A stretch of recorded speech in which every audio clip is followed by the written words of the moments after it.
હવે આપણે ધોરણ 8માં ત્રીજા પાઠમાં લાલ બાલ અને પાલની ત્રિપુટીમાં લાલા લજપત રાય. લાલા લજપત રાયને શેરે પંજાબ તરીકે જાણીતા બન્યા હતા. શેરે પંજાબ, પંજાબના સિંહ તરીકે ઓળખાતા હતા. તેમણે ધી પંજાબી, ધી પ્યુપિલ જેવા વર્તમાનપત્રો શરૂ કર્યા. 1928માં તેણે સાયમન કમિશનનો વિરોધ કર્યો. જ્યારે સાયમન કમિશન અહીંયા આવ્યું હતું ઇંગ્લેન્ડથી, તો વિરોધ કર્યો અને આ વિરોધના સરઘસની અંદર પોલીસે લાઠીચાર્જ કર્યો, લાઠીનો પ્રહાર થયો. ત્યારે તેણે કહ્યું હતું કે મારા ઉપર કરેલા લાઠીના એક એક પ્રહાર બ્રિટિશ સામ્રાજ્યના કફનની ખાઈ બની રહેશે. જ્યારે લાકડી છે એના માથામાં લાગી છે, બરાબર છે, અને ત્યારે એની માથે લાકડીઓનો વરસાદ વરસ્યો. ત્યારે એને બોલ્યા હતા કે મારી માથે જે લાકડી મારેલી છે એક એક પ્રહાર એટલે એક એક ઘા બ્રિટિશ સામ્રાજ્યનું કફન બની જશે, બરાબર છે. અને માથામાં લાગવાથી લોહી પુષ્કળ વહ્યું, દવાખાનામાં દાખલ થયા અને લાલા લજપત રાયનું અવસાન થયું. હવે પાલ બિપિનચંદ્ર પાલ, બરાબર, 1858થી 1832 લાલ બાલ અને પાલની ત્રિપુટી ત્રીજા બંગાળી નેતા હતા બિપિનચંદ્ર પાલ. શરૂઆતમાં તે બ્રહ્મો સમાજના સંપર્કમાં આવ્યા. બ્રહ્મો સમાજ આપણે પહેલા પાઠમાં ભણ્યા હતા. તેમણે ન્યૂ ઇન્ડિયા સાપ્તાહિક અને વંદે માતરમ વર્તમાનપત્ર શરૂ કર્યા. અંગ્રેજ સરકારે આ યુવાનને હિંસક માર્ગે ઉશ્કેરવાનો તેના ઉપર આરોપ મૂક્યો હતો. અંગ્રેજ સરકાર એવું કહેતી હતી કે આ માણસ છાપા દ્વારા યુવાનોને હિંસક બનાવી દે છે, ક્રોધિત કરી દે છે, એ ઉશ્કેરવાનો આરોપ મૂક્યો હતો. એ જેઓ પ્રચંડ લોક આંદોલન દ્વારા સ્વરાજ પ્રાપ્ત કરવાની હિમાયત કરતા હતા કે ઝાઝા બધા લોકો તાકાતથી આંદોલન કરશે તો આપણે સ્વરાજ મેળવી શકીશું. હવે એવું મુસ્લિમ લીગની સ્થાપના 1906. અંગ્રેજોએ ભારતમાં ભાગલા પાડો અને રાજ કરોની નીતિ અપનાવી હતી. ભારતમાં ઉગ્ર રાષ્ટ્રવાદ ઝડપથી ફેલાતો હતો. અમારો દેશ છે ને અમારા દેશને મારે આઝાદ કરાવવો, ઉગ્ર રાષ્ટ્રવાદ ઝડપથી ફેલાતો હતો. ત્યારે અંગ્રેજોએ રાષ્ટ્રીય ચેતનાને તોડવા આ પ્રયત્ન કર્યો. જે આ નવી લહેર આવી હતી રાષ્ટ્રીય ચેતનાની, ભારતને આઝાદ કરવા બાબતની, એને તોડવા માટે પ્રયત્ન કર્યો. ભારતમાં મુસ્લિમોના એક જૂથને સમજાવવા અંગ્રેજો સફળ રહ્યા. મુસ્લિમોમાં જે ભણેલ ગણેલ જૂથ હતું એને સમજાવવા માટે અંગ્રેજો સફળ રહ્યા.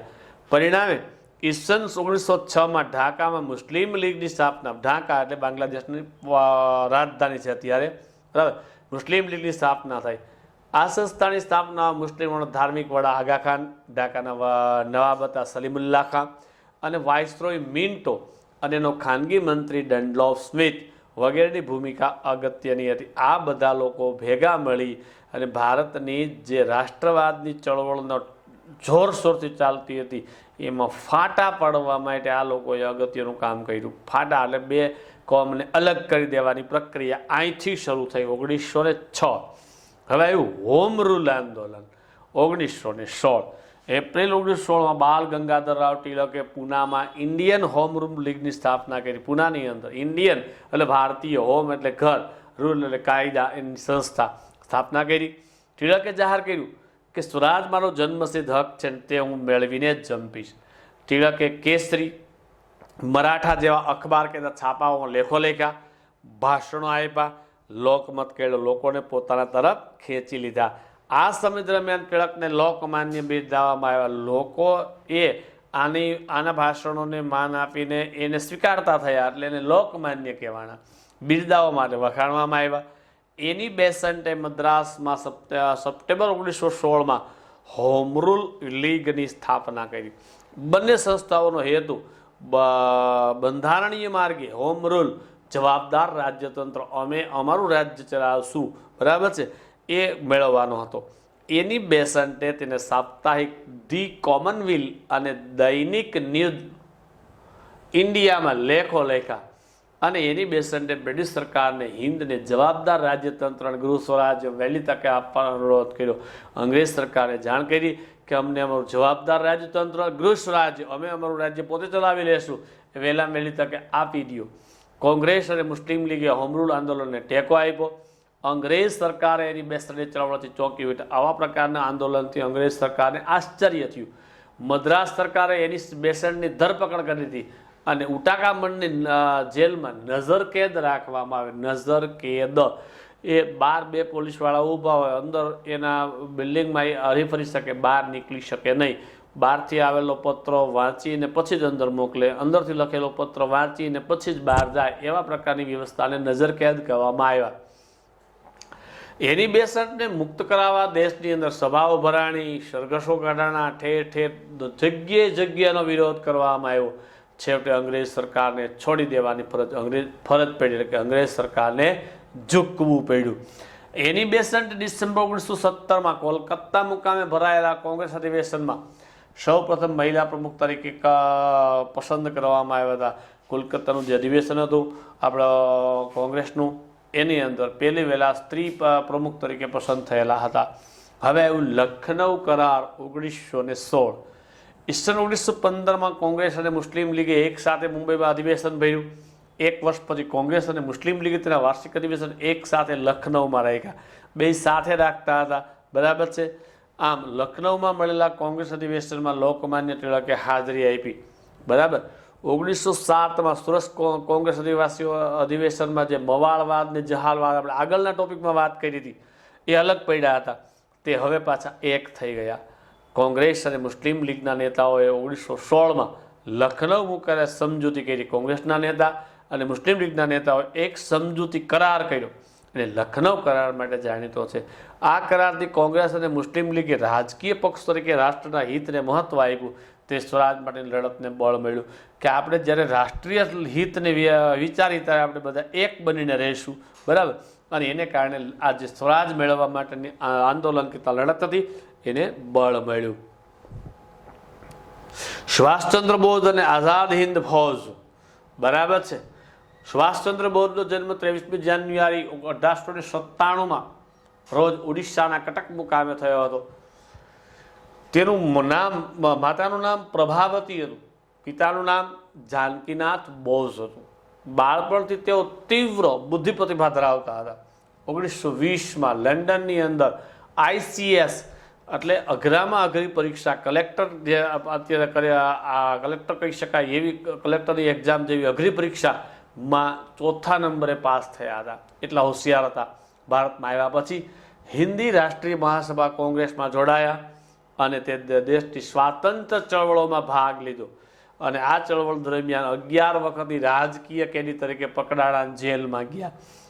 ઈસન 1938 હરિપુરા કોંગ્રેસ અધિવેશનમાં સુભાષચંદ્ર બોઝ પ્રમુખ બન્યા. સૌથી નાની વયના પ્રમુખ ઘોષિત થયા. ત્યારબાદ 1939 ત્રિપુરામાં મળેલ કોંગ્રેસ અધિવેશન બીજી વાર તે પણ નાની વયે પ્રમુખ બન્યા.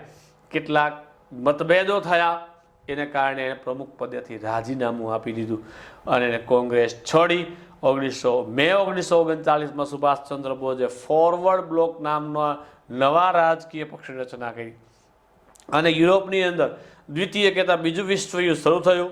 ફોરવર્ડ બ્લોકે યુદ્ધ વિરોધી પ્રચાર શરૂ કર્યો. ભાઈ યુદ્ધ હોવું જોઈએ નહીં, અમે તો તમે લડો, અમે શા માટે આવી, અમે તો ગુલામ તરીકે ભોગવે, અમારા યુદ્ધ કરવાની જરૂરિયાત નથી, પ્રચાર કર્યો. સુભાષચંદ્ર અને તેના સાથીઓ સરકારે જેલમાં પડ્યા. સુભાષચંદ્ર બોઝ ઉપવાસ માટે ઉતર્યા. એની તબિયત બગડી એટલે સરકારે જેલમાંથી મુક્ત કરી અને એમના જ મકાનમાં નજરકેદ, એના મકાનની બહાર જવાની મનાય, બરાબર, નજરકેદ કર્યા. 17મી જાન્યુઆરી 1941 રોજ મધ્યરાત્રે સુભાષ બોઝ અંગ્રેજ સરકાર નજરકેદમાંથી છટકા, વેશ પરિવર્તન કરી અને ત્યાંથી નીકળી ગયા. હવે અહીંયા ભાગવા માટે એણે એક આઈડિયો માર્યો, કારણ કે નજરકેદમાંથી છટકી શકાય નહીં. એનો ટપાલ બહાર લખે તો ઓલા વાંચીને મોકલે છે, કાંઈ લખી શકાય નહીં. ત્યારે એને એના મિત્રને એક લેટર લખ્યો આવો.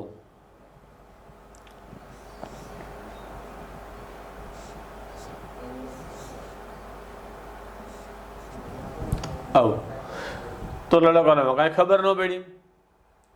એના મિત્રને કીધું હું નજર કેદમાં છું, મારે બહાર જાઉં, તું અંદર આવી જા. આ કોડ ભાષામાં એને લખ્યું.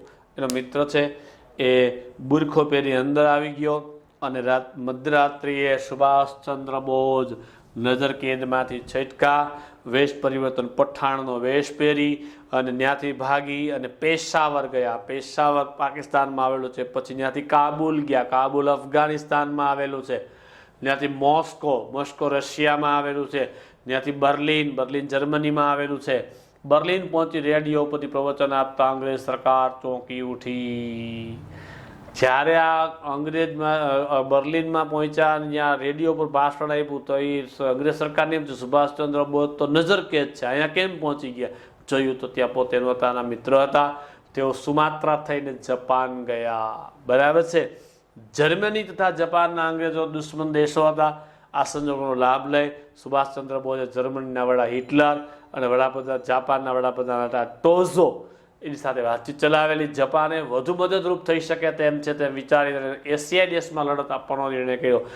આ જર્મન છે યુરોપિયન કન્ટ્રી છે, ત્યાંથી આપણને મદદ કરતા વાર લાગે. જાપાન તો આપણો પડોશી દેશ, મ્યાનમારથી મલાયા થઈ અને સિંગાપોર પાસે જાપાન આવ્યો, આપણને નજદીકથી મદદ કરી શકે છે. એટલે એણે એશિયાઈ દેશમાં લડત આપવાનો નિર્ણય ઘોષિત કર્યો. હવે આઝાદ હિન્દ ફૌજની શુકાની પદે બ્રિટિશ લશ્કરમાં ભારતીય અમલદાર કેપ્ટન મોહનસિંઘે જાપાનને શરણે ગયેલા ભારતીય સૈનિકોમાંથી આઝાદ હિન્દ ફૌજની રચના કરેલી. જ્યારે વિશ્વયુદ્ધની અંદર જે ભારતના લોકો હતા જે લશ્કરમાં હતા, અંગ્રેજ લશ્કરમાં, એ જાપાનના શરણે ગયા. જાપાનને પકડી લીધા જે યુદ્ધ કેદીઓ હતા એને છોડાવી અને મોહનસિંઘે આઝાદ હિન્દ ફૌજની રચના કરી. જાપાન સરકાર તથા રાસ બિહારી બોઝ વચ્ચે મતભેદ થયા. મોહનસિંઘને રાજીનામું આપવાની ફરજ પડી. આઝાદ હિન્દ ફૌજનું ભાવિ થોડાક સમય માટે અનિશ્ચિત. હવે આનું કોણ સંચાલન કરશે અનિશ્ચિત થઈ ગયું. રાસ બિહારી બોઝે સર્વસંમતિથી 4 જુલાઈ 1943ના રોજ આઝાદ હિન્દ ફૌજના સર્વોચ્ચ નેતા તરીકે સુભાષ બોઝની વરણી કરી, એટલે એને ઘોષિત કરી દીધા. સર્વસત્તા સુપ્રત કરી આઝાદ હિન્દ ફૌજની. જુલાઈ 1943માં સુભાષચંદ્ર બોઝે આઝાદ હિન્દ ફૌજનું શુકાની પદ એટલે કે પોતે એના વડા બની ગયા અને લોકોએ એને નેતાજીનું હુલામણું નામ આપવામાં આવ્યું. નેતાજીએ આઝાદ હિન્દ ફૌજને સૂત્રો આપ્યા. ચલો દિલ્હીનું સૂત્ર આપ્યું અને જય હિન્દનો મંત્ર આપ્યો ભારતને, બરાબર છે. તેમણે દક્ષિણ પૂર્વ એશિયાના દેશ, દક્ષિણ પૂર્વ, બરાબર છે, એશિયાના દેશો ઉપર જઈ એટલે જાપાન, મલાયા, સિંગાપોર, કંબોડિયા આવા જે દેશો આવેલા છે એ દેશોનો પ્રવાસ કરી ત્યાંના ભારતીયો પાસે માતૃભૂમિની સ્વતંત્રતા માટે સર્વસ્વનું બલિદાન આપવા માગ કરી. તન, મન અને ધન એ સર્વસ્વ બલિદાન આપવાની માગણી કરી અને ન્યાયને સૂત્ર આપ્યું. તુમ મુझे खून दो मैं तुम्हें आज़ादी दूंगा સૂત્ર દ્વારા આઝાદી માટે આહવાન કર્યું. આઝાદ હિન્દના અફસરો છે, આ વચ્ચે છે સુભાષ બોઝ છે, એના પરમ મિત્ર છે, અને આ લેડી બટાલિયનના વડા લક્ષ્મી સહેગલ છે. થોડા વર્ષો પહેલાં હમણાં એનું મૃત્યુ થયું, જે સુભાષચંદ્ર બોઝની હારે લેડી રેજિમેન્ટ ચલાવતી હતી આઝાદ હિન્દ ફૌજની, બરાબર છે. ભારતની વિવિધ રાષ્ટ્રીય પ્રચલિત બનેલા સૂત્રોની યાદી આપણે કરવાની જરૂરિયાત છે નહીં. હવે એવું કામ ચલાવ સરકાર ઓક્ટોબર 1943માં સુભાષચંદ્ર બોઝે સિંગાપુરની અંદર કામ ચલાવ સરકાર આરઝી હકુમતે આઝાદ હિન્દની સ્થાપના કરી. સુભાષચંદ્ર બોઝે આવી એક સરકાર બનાવી કામ ચલાવ. સુભાષચંદ્ર બોઝે લશ્કરમાં સર્વોચ્ચ વડા તરીકે હોદ્દો સંભાળ્યો. લશ્કરીના સૌથી ટોચનો હોદ્દો પોતાની પાસે. અને કામ ચલાવ સરકારે ઇંગ્લેન્ડ અને અમેરિકા સામે યુદ્ધ પણ ઘોષિત કરી દીધું. આ નવી જે સરકાર કામ ચલાવ બની હતી એણે ઇંગ્લેન્ડ અને અમેરિકા સાથે યુદ્ધ પણ ઘોષિત કરી દીધું. હવે આઝાદ હિન્દ ફૌજની કામગીરી. સુભાષચંદ્ર બોઝ આઝાદ હિન્દ ફૌજની કામ ચલાવ સરકારના વડા બન્યા. પછી આઝાદ હિન્દ ફૌજનું પુનઃ આયોજન કર્યું, નવેસરથી આખી રચના કરી. તેમણે સૈનિકોને સઘન તાકાતવાળી તાલીમ આપી. સુભાષચંદ્ર બોઝે આઝાદ હિન્દ ફૌજના અલગ અલગ લશ્કરી ટુકડીઓ બનાવી. આખું લશ્કર આઝાદ હિન્દ ફૌજમાં નોખી નોખી ટુકડીઓ બનાવી. કેવી બનાવી? તો કે સુભાષચંદ્ર બોઝે આઝાદ હિન્દ ફૌજના 4 લશ્કરી ટુકડી બનાવેલી, જેના નામ તેણે Gandhi brigade, Subhash brigade, Nehru brigade, Azad brigade અને એક સ્ત્રીઓ માટે અલગ લશ્કરી ટુકડી જેનું નામ ઝાંસીની રાણી બ્રિગેડ નામ આપ્યું હતું અને એના કેપ્ટનનું નેતૃત્વ લક્ષ્મી સહેગલને આપવામાં આવેલું હતું, બરાબર છે. આઝાદ હિન્દ ફૌજે ભારતની પૂર્વ સરહદે આરાકાન અને ઇમ્ફાલ વિસ્તાર કેટલાક વિજયો મેળવ્યા. આરાકાનની પર્વતમાળા છે ને આરાકાન, ઇમ્ફાલ મણિપુરનું પાટનગર છે ને વિજયો પણ મેળવ્યા. ત્યારબાદ પુરવઠાની ભયંકર તંગી, આપણે જે હથિયારો મળતા હતા, ખાધા ખોરાકી મળતી, ભયંકર તંગી ઉત્પન્ન થઈ અને એ સમયે ભારે વરસાદ થયો. એને કારણે આઝાદ હિન્દ ફૌજને પાછળ હટવું પડ્યું. જાપાન ઉપર અમેરિકા દ્વારા અણુબોમ્બ ફેંકાયો. 6મી ઓગસ્ટે હિરોશીમા માટે, 9મી ઓગસ્ટે નાગાસાકી માટે જાપાન હાર્યું, આપણને જે મદદ કરવાવાળો દેશ હતો એ હાર્યો, યુદ્ધની પરિસ્થિતિ બદલાઈ ગઈ, આઝાદ હિન્દ ફૌજનું ભવિષ્ય કાંઈ રહ્યું નહીં, 4,000 સૈનિકોની ખુમારી એટલે મૃત્યુ થયા, 25,000 સૈનિકો કેદ પકડાણા। બરાબર છે, કલ્પના કરો આઝાદ હિન્દ ફૌજનું સંપૂર્ણ સફળતા મળી હોત તો આપણે 1945માં આઝાદ થઈ ગયા હોત। બરાબર છે, નેતાજીની પ્રતિજ્ઞા હતી કે હું ગુલામ હિન્દુસ્તાનમાં પગ નહીં મૂકું, અને નેતાજી રંગૂનથી બેંકોક છોડી ફોર્મોસાના તાઇપે વિમાન મથકે વિમાન માર્ગ આગળ વધ્યા। જાપાને કહેલી જાહેરાત મુજબ 18 ઓગસ્ટ 1945માં જે ફોર્મોસાના તાઇપે વિમાન મથક હતા એ વિમાન ટેકઅપ થતા વિમાન તરત જ આગ લાગી, નેતાજી સખત દાઝી ગયા છે એવું જાપાને ઘોષિત કર્યું અને અવસાન પામ્યું એવું કહેવાય છે। આજ સુધી સાબિતી મળી શકી નથી કે ભાઈ સુભાષચંદ્ર બોઝનું મૃત્યુ થયું છે। બરાબર છે, અહીં આપણો પાઠ પૂર્ણ ઘોષિત થાય છે। સ્વાધ્યાય આપણે કરવાનું છે। બરાબર છે, 1-2 વાક્ય મને ઓળખો, આ વાક્ય લખી એનું નામ સામે લખવાનું છે, જોડકા સાચા સામે સાચું લખવાનું છે, ટૂંકનો રાખી લખવાની રહેશે।